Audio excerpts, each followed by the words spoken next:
Vamos a empezar en este video, estimados estudiantes, analizando algunos ejemplos que tienen que ver con diagramas de flujo y pseudocódigo.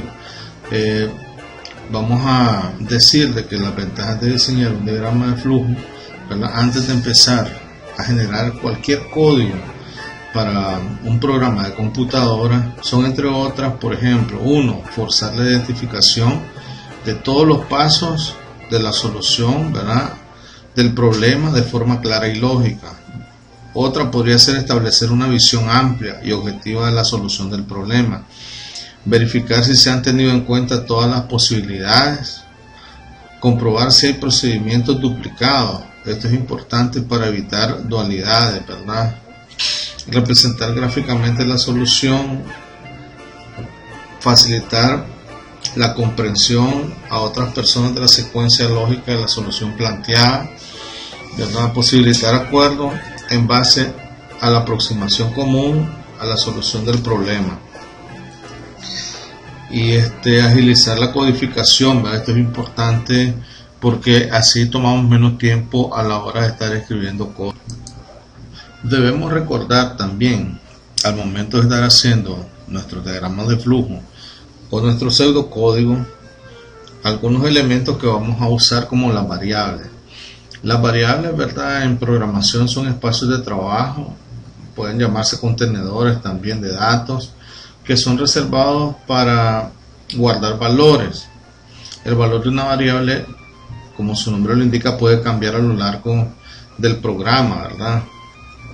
Puede cambiar de valor. Por lo tanto, el valor de la variable, ¿verdad?, no se mantiene constante. Eso es algo que debemos de estar claro. Entonces, cuando nosotros vamos a hacer uso de variables, debemos de estar claros que son valores que van a ir cambiando a lo largo del programa. Los nombres de las variables deben de estar relacionados con el dato que están almacenando, ¿verdad? Y debemos de tomar en cuenta, aunque en el algoritmo o diagrama de flujo no es tan importante, el tipo de dato, ¿verdad? En el tipo de dato es válido que nosotros lo definamos para que no nos cueste a la hora de estar haciendo nuestros programas. Ya vimos anteriormente cuáles son los posibles tipos de datos que pueden utilizarse. Recordando un poco, ¿verdad?, un teorema de los años 60 formulado por Exger, White y Dijkstra, en el que se demostraba que un programa se puede escribir utilizando únicamente tres estructuras de control, ¿verdad?, que son secuenciales, selectivas y repetitivas, ¿verdad? Actualmente, la programación orientada a objetos busca reducir al máximo la cantidad de estructuras de control mediante el uso de una técnica que se llama polimorfismo, ¿verdad? Dijkstra nació en Rotterdam, Holanda, en 1930, y en 1956 anunció su algoritmo de caminos mínimos. Posteriormente propuso el algoritmo del árbol generador minimal, ¿verdad? Y a principios de los años 60 aplicó la idea de exclusión mutua a la comunicación entre un computador y su teclado. Su solución, ¿verdad?, de exclusión mutua ha sido utilizado en muchos procesadores y tarjetas de memoria desde 1964, año en el que la IBM lo comenzó a utilizar en la arquitectura de sus computadores.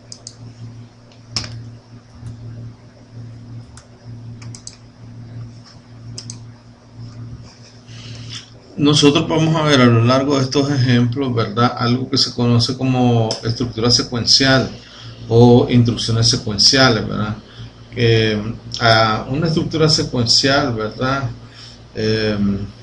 es aquella que permite representar una idea en los algoritmos de forma simplificada y sencilla, ¿verdad? O sea, también se conoce como estructura lineal.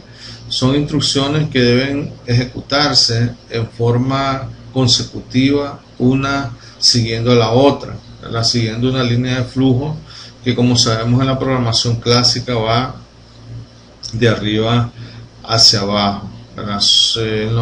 Los problemas secuenciales son los problemas más sencillos que se pueden resolver por una computadora, ¿verdad? Y estos problemas, por ejemplo, aquí tenemos un ejemplo En este caso tenemos el caso, dice, de una empresa requiere calcular el salario semanal de un obrero que labora en ella.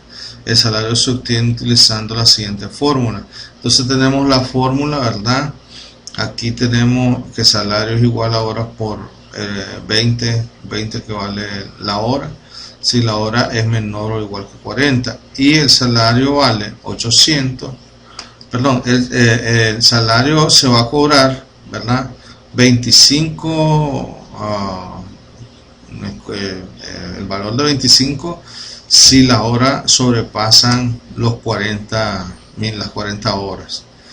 Es decir, si son hasta 40 horas trabajadas, vale 20. Si es más de 40 horas trabajadas, va a valer 800, que es lo que vale la semana, por las horas que hayas trabajado adicional, por 25.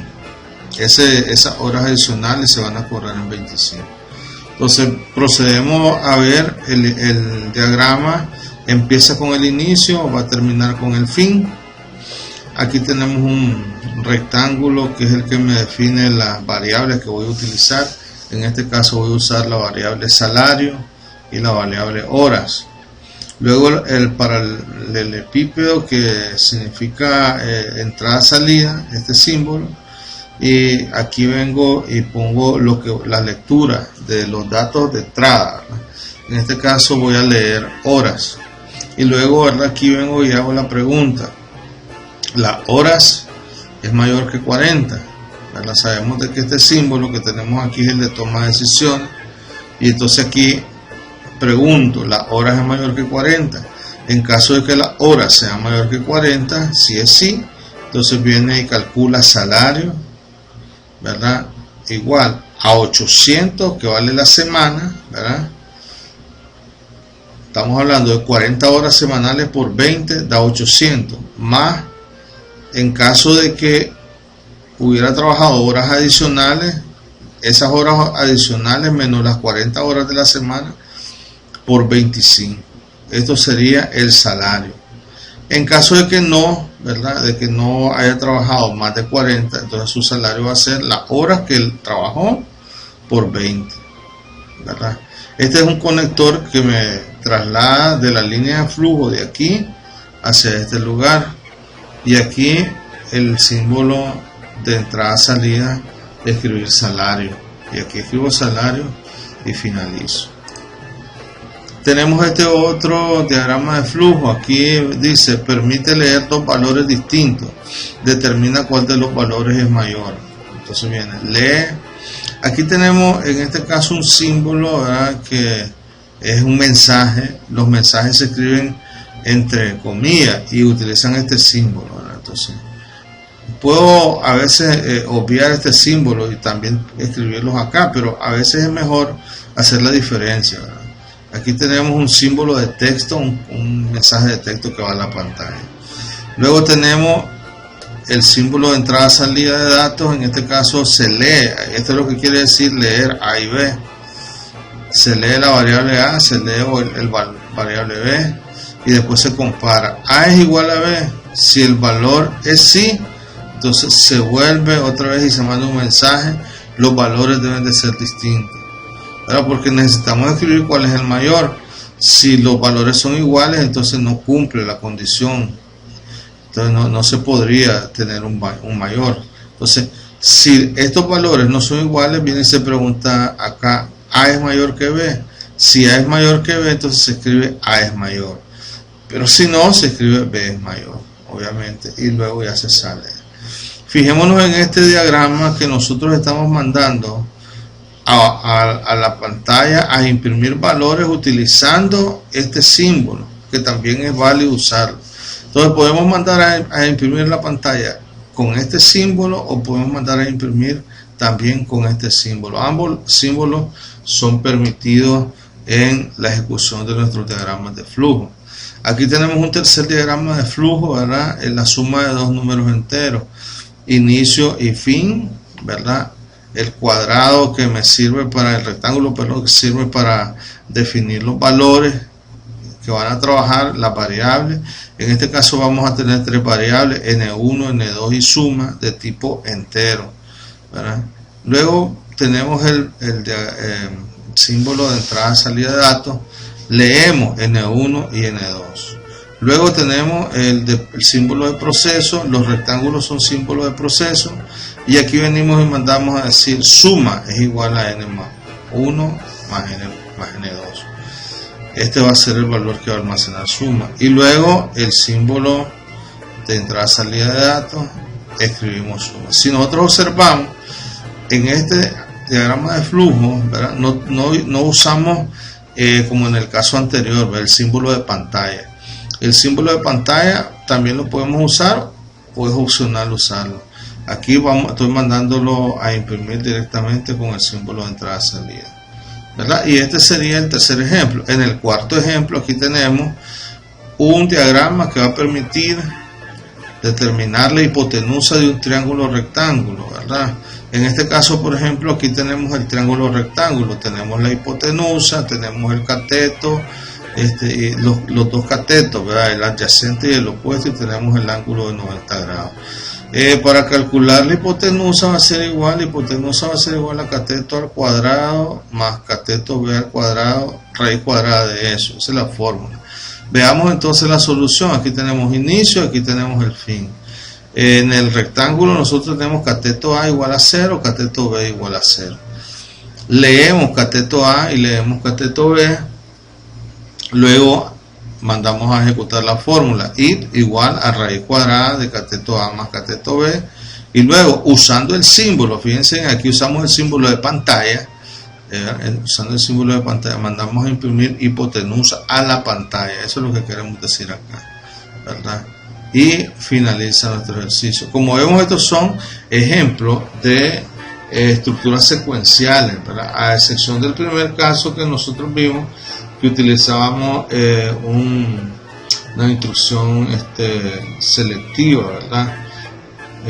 Pero el resto son ejemplos de instrucciones secuenciales. Aquí tenemos otro, por ejemplo, determinar el área y el volumen de un cilindro, ¿verdad? Dado su radio y su altura. Entonces aquí tenemos el radio del cilindro, tenemos la altura, aquí tenemos las dos fórmulas para calcular volumen y área. El volumen del cilindro es pi por r cuadrado por h. El área del cilindro es igual a 2 por pi por r por h. Y aquí tenemos, ¿verdad?, la solución en el diagrama de flujo. Inicio, símbolo de lectura, entrada y salida de datos. Leemos el radio y leemos la altura, ¿verdad? Después venimos el rectángulo, que lo que hace es un proceso, en este caso la fórmula de vol igual a pi por r cuadrado por h, ¿verdad? Y aquí tenemos área, ¿verdad?, igual a 2 por pi por r por h, ¿verdad? Y luego mandamos a la pantalla las dos variables que hemos encontrado, área y volumen, y ese es el fin, ¿verdad?, en este ejercicio. Son ejercicios, como decíamos, las estructuras secuenciales son los ejemplos un poco más sencillos para poder entender, ¿verdad?, la forma en cómo la computadora hace su proceso, ¿verdad? En este caso tenemos otro ejemplo. Dice: a partir de la velocidad de un automóvil expresada en kilómetros por hora proporciona la velocidad en metros por segundo. Tenemos el inicio, tenemos el final, tenemos el símbolo de definición de variables. En este caso van a ser dos variables, bel y bel sal. Bel, raya, piso, sal es una sola variable, ¿verdad? Y son de tipo entero. Entonces leemos velocidad y después decimos bel, raya, piso, sal igual a velocidad por 1000 entre 3600.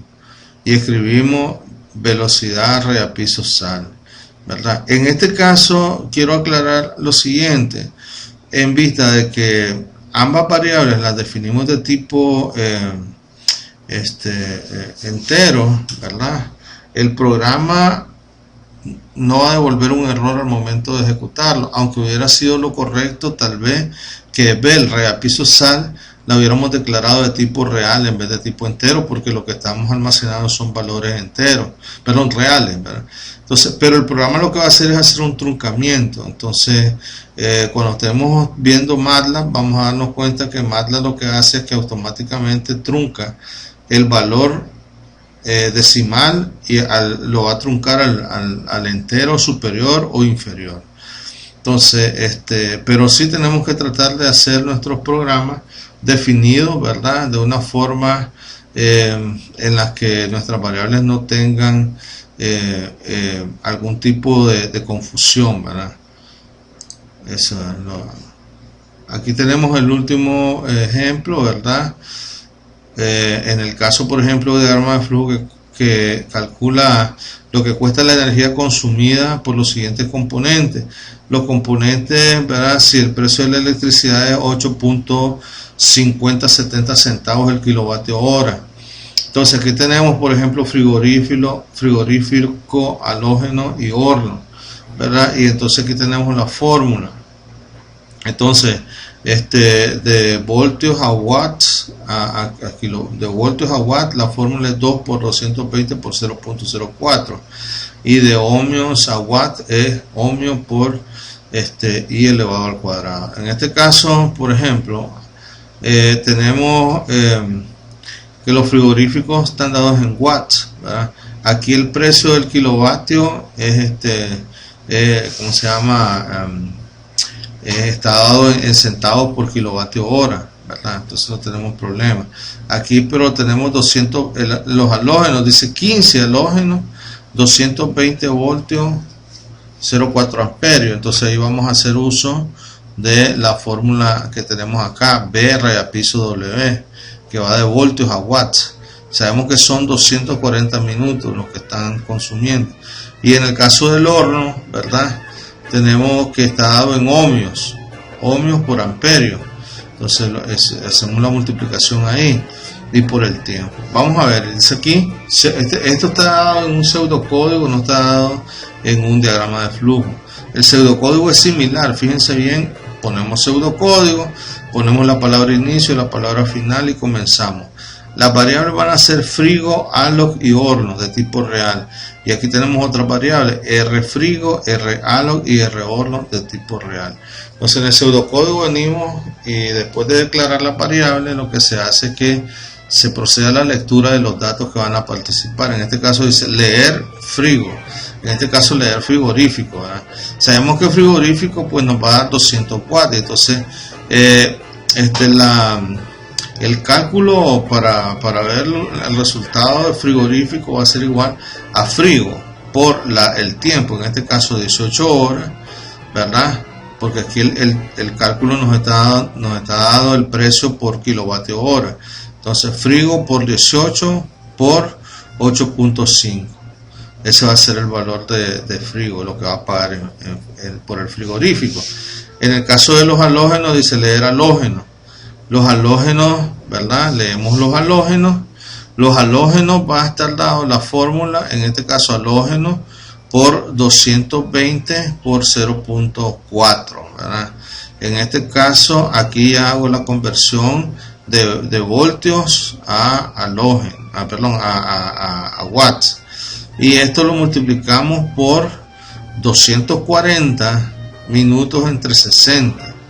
Para el cálculo en hora, y eso lo multiplicamos por el 8.5, ¿verdad?